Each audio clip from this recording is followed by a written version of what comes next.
Hi, we're back on the History Trail. I'm John Cordes, and we're still here at St. Paul's. A word about the vote a couple of weeks ago.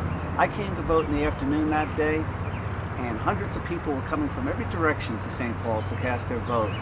Neighbors seeing neighbors they hadn't seen in years. I saw a lot of people I hadn't seen in a long time. And it was a very rewarding experience to see the turnout. But it occurred to me that they weren't just voting to save an old building. St. Paul's has now become the symbol of the character of Garden City, and it looked to me like they were voting to save Garden City's character. And I think that's a very positive thing, and we must move on that now and move forward on really saving this building.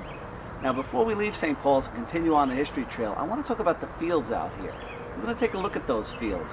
When the village purchased St. Paul's in 1993, the whole site was a little over 48 acres.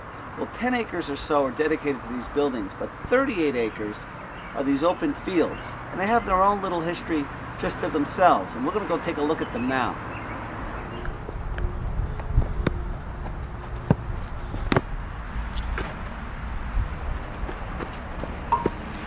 It's been a while since I played here as a little kid, but the recreation department uses these fields all the time. The village did a wonderful job cultivating these fields. You'll see hundreds and thousands of kids playing here all the time. It's a wonderful asset to the village. But there's some interesting history with these fields. Let's take a look. One of the interesting stories with these fields concerns the Trump family. Donald Trump's two brothers, Fred Trump Jr. and Robert Trump, each attended St. Paul's. Fred Trump Jr. was a class of 56 and Robert Trump was a class of 66. Donald went to a military school. It was Donald's father, Fred Trump Sr., who donated money in 1956 to have these fields cultivated, and they were named in his honor, Trump Field. And there was a sign inside the building and there was a sign outside the building. This photograph shows you the bronze plaque that was inside the building. So that's the connection with these fields with the Trump family. Another interesting story with these fields occurred on October 16th, 1917. That's when Camp Mills was still active in Garden City at the beginning of our involvement in World War I.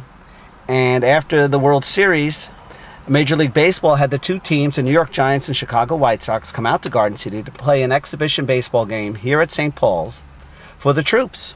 And in this photograph, you see the troops lining the field. By the way, the White Sox won 6-3 over the Giants. Right across the street, which is known today as the middle school field, that was actually the front lawn of St. Paul's. In fact, the school district was leasing that from the cathedral for so many decades. And it was just a few years ago that the school district actually purchased the land from the cathedral, and that's why the middle school fields have been beautifully cultivated now, and they're looking terrific. But this photograph shows you how the St. Paul School used those fields in the 1880s with the cadets when it was still a military school. Remember, it was a military school to the early 1890s. Were lined up on their front lawn, which is today the middle school field. That's all for now. We'll see you next time on the History Trail.